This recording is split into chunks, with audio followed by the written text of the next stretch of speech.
आज के case studies के इस लेक्चर में बात होगी हिमाचल प्रदेश के हाई कोर्ट की शिमला बेंच के उस लेटेस्ट जजमेंट की जो कि पति और उसके परिवार को दोष मुक्त करते हुए यह कहा गया है, जिसमें आईपीसी की धारा 498A के अंतर्गत और अन्य धाराओं में यह मामला दर्ज था और यहां पर ट्रायल कोर्ट ने उन्हें दोषी मान लिया था, पति सहित अन्य लोगों को दोषी मान लिया था।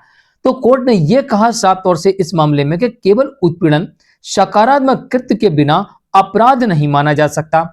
यानी कि साफ तौर से कोर्ट यह कह रही है कि उत्पीड़न का सिर्फ आरोप लगा देने से पति और ससुराल जन को दोषी नहीं माना जा सकता, उन्हें सजा नहीं दी जा सकती। उनके ऊपर अगर ये मान लो एफआईआर अगेंस्ट जाते तो कोर्ट ये कह सकती थी इस मामले में बरी करते हुए कि उनके ऊपर ट्रायल नहीं चलाया जा सकता। यानी कि ये इन्हें दोष मुक्त किया जाता है कब तक, कब जब सिर्फ उत्पीड़न के अस्पष्ट और सामान्य आरोप है तब। देखिए यहां पर यह भी कहा गया इस मामले में कि हाई कोर्ट ने स्पष्ट किया कि उत्पीड़न के अस्पष्ट आरोप और सामान्य आरोप, हाई कोर्ट ने इस मामले में स्पष्ट कर दिया कि उत्पीड़न के सामान्य आरोप और अस्पष्ट आरोप लगा दिए, कोई सबूत नहीं है, कहीं से लिंक ही नहीं जुड़ रही उन आरोपों के सिद्ध करने के लिए, बस आरोप लगा दिए। या वो आरोप हैं जो सामान्य आरोप हैं कि दिन प्रतिदिन जो परिवार में मेहमत तूतू होती है वो आरोप हैं और उनके सबूत हैं। तो इसके आधार पर पति और उसके परिवार वालों को, ससुराल जन को, रिश्तेदारों को दोषी नहीं ठहराया जा सकता।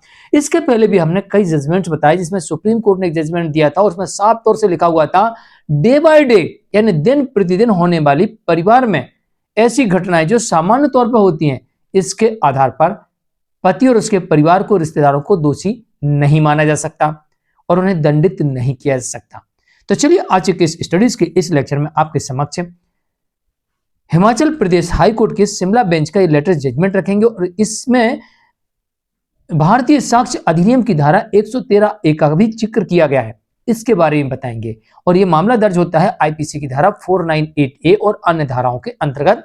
ये पुलिस के द्वारा एफआईआर दर्ज की जाती है। ट्रायल कोर्ट यहां पर पति सहित अन्य लोगों को दोषी ठहराते हुए सजा सुना देती है, लेकिन शिमला हाई कोर्ट इनकी सजा को रद्द कर देती है और इन्हें बरी कर देती है। जय जिनेंद्र, मुकेश जैन। वीडियो को लाइक और शेयर कर दीजिए और इस तरह के जजमेंट्स पाने के लिए जिसमें आपको लगभग 200 से अधिक जजमेंट्स मिलेंगे या अन्य किसी जानकारी के लिए दिए गए नंबर पर आप हमें संपर्क कर सकते हैं। चलिए शुरुआत करते हैं। दरअसल एक मामला ऐसा ही देखने को मिला जहां पर यह आरोप लगाया जाता है कि इन लोगों ने इतना उसे दहेज के लिए उत्पीड़न किया, इतना उत्पीड़न किया कि उसने सुसाइड कर लिया। यह आरोप कौन लगा रहा है? पत्नी के परिवार के लोग, पति और उसके परिवार के लोगों के ऊपर आरोप लगा दिए कि इन लोगों ने मेरी बेटी को इतना उत्पीड़न किया, इतना टॉर्चर किया कि उसने सुसाइड कर लिया। अब कोई सबूत नहीं है, बस आरोप लगा दिए और इसी वजह से यहां पर 498A 306 है और 34 आईपीसी के अंतर्गत ये एफआईआर दर्ज हो जाती है और पति सहित अन्य लोगों को पुलिस अरेस्ट कर लेती है। इस मामले में मामला ट्रायल कोर्ट पहुंचता है। ट्रायल कोर्ट यहां पर पति सहित अन्य लोगों को दोषी ठहराते हुए इन्हें सजा सुना देती है। मामला पहुंच जाता है हिमाचल प्रदेश के हाई कोर्ट की शिमला बेंच में। शिमला बेंच यहां पर यह कहती है साफ तौर से केवल उत्पीड़न सकारात्मक कृत्य के बिना अपराध नहीं माना जा सकता। दहेज, मृत्यु और आत्महत्या के लिए उकसाने वाले मामलों में ससुराल वालों को हिमाचल हाई कोर्ट की शिमला बेंच ने बरी कर दिया। क्यों कर दिया? क्योंकि कोर्ट ये कह रही है केवल उत्पीड़न सकारात्मक कृत्य के बिना, यानी कि जो अब आरोप लगा रहे हैं वो स्पष्ट होना चाहिए, सकारात्मक होना चाहिए, नकारात्मक नहीं होना चाहिए, यानी स्पष्ट होना चाहिए, अस्पष्ट नहीं होना चाहिए, तभी उन्हें दोषी ठहराया जा सकता। और अस्पष्ट कब होंगे? जो आरोप आप लगा रहे हैं उन्हें साबित करने के लिए आपके पास में पर्याप्त सबूत होना चाहिए, या फिर आई विटनेस होना चाहिए, या कोई वीडियो होना चाहिए, या कोई मेडिकल रिपोर्ट होना चाहिए, तभी तो माना जाएगा कि आप उसे टॉर्चर कर रहे थे, अन्यथा कैसे माना जाएगा। चलिए आगे बढ़ते हैं। हाईकोर्ट ने स्पष्ट किया कि उत्पीड़न के अस्पष्ट और सामान्य आरोप आपराधिक दोष सिद्धि को बनाए रखने के लिए पर्याप्त नहीं होते। यह बात मैंने सुप्रीम कोर्ट के उस जजमेंट में से बताई थी जो शायद 2023 या 2024 में आया था। उसमें यह बात बहुत स्पष्ट 2024 में आए थे मेरे हिसाब से। उसमें यह साफ तौर से स्पष्ट लिखा हुआ था कि डे बाय डे यानी दिन प्रतिदिन होने वाली घटनाएं जो परिवार में आमतौर पर होती हैं, इसके सबूत भी हो तो इसके आधार पर भी दोषी नहीं माना जा सकता। यानी वो घटनाओं को रोका नहीं जा सकता, वो हर परिवार में होती हैं, किसी के यहां कम, किसी के यहां ज्यादा, छोटी छोटी सी बात को लेके। लेकिन अगर कोई गंभीर घटना है और दिन प्रतिदिन हो रही है तो फिर उससे दोषी भी उस पर दोषी भी ठहराया जाता है। तो यहां पर अस्पष्ट और सामान्य आरोप पर दोष सिद्धि नहीं की जा सकती, यह साफ तौर से कहा गया इस मामले में। और साथ ही यह भी कहा गया इस मामले में कि भारतीय साक्ष्य अधिनियम की धारा 113A के तहत अपराधियों के खिलाफ उपधारणा लागू नहीं होनी चाहिए। क्या उपधारणा लागू नहीं होना चाहिए, यह भी कोर्ट इस मामले में स्पष्ट कर रही कि विवाहित महिला द्वारा आत्महत्या के लिए उकसाने की उपधारणा के संबंध में भारतीय साक्ष्य अधिनियम की धारा 113A न्यायालय को विवेक देती है कि ना कोई अनिवार्य आदेश देती है। यानी साफ तौर से यह कहा जा रहा है कि 113 ये जो है ये न्यायालय को विवेक देती है, ना कि सीधे तौर पर आदेश देती है।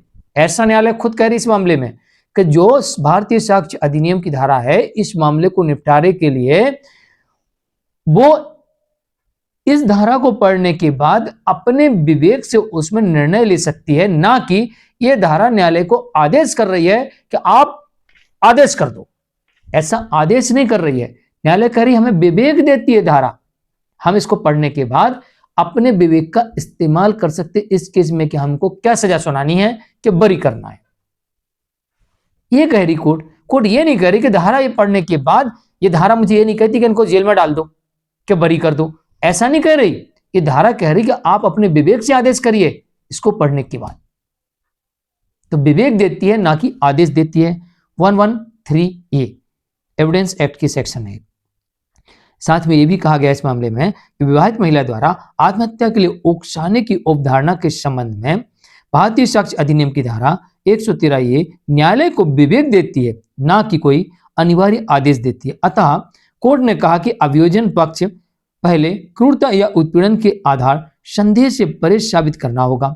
भाई सजा देने के पहले अभियोजन पक्ष यानी कि जो आरोप लगा रहे हैं, जो पुलिस ने जो केस बनाया, इन्वेस्टिगेशन की है, यह साबित तो करें पहले क्यों उसके साथ उत्पीड़न हुआ है, तो पहले साबित करना होगा। लेकिन इस मामले में, वर्तमान मामले में अभियोजन पक्ष साबित करने में विफल रहा। और साथ ही ये कहा इस मामले में कि जो उत्पीड़न के आरोप लगाए क्रूरता के, वो संदेह से परे हैं। इस कारण से इस मामले में अपीलकर्ताओं की अपील को स्वीकार करते हुए, जो दोषी हो गए थे वो अपील करने चले गए, तो उनकी अपील को स्वीकार करते हुए आईपीसी की धारा 498A 306 है और सेपरेट धारा 34 के तहत दंडनीय अपराध में इन सबको बरी किया जाता है। तो आज के केस स्टडीज के इस लेक्चर में इतना ही। मैं हूं मुकेश जैन।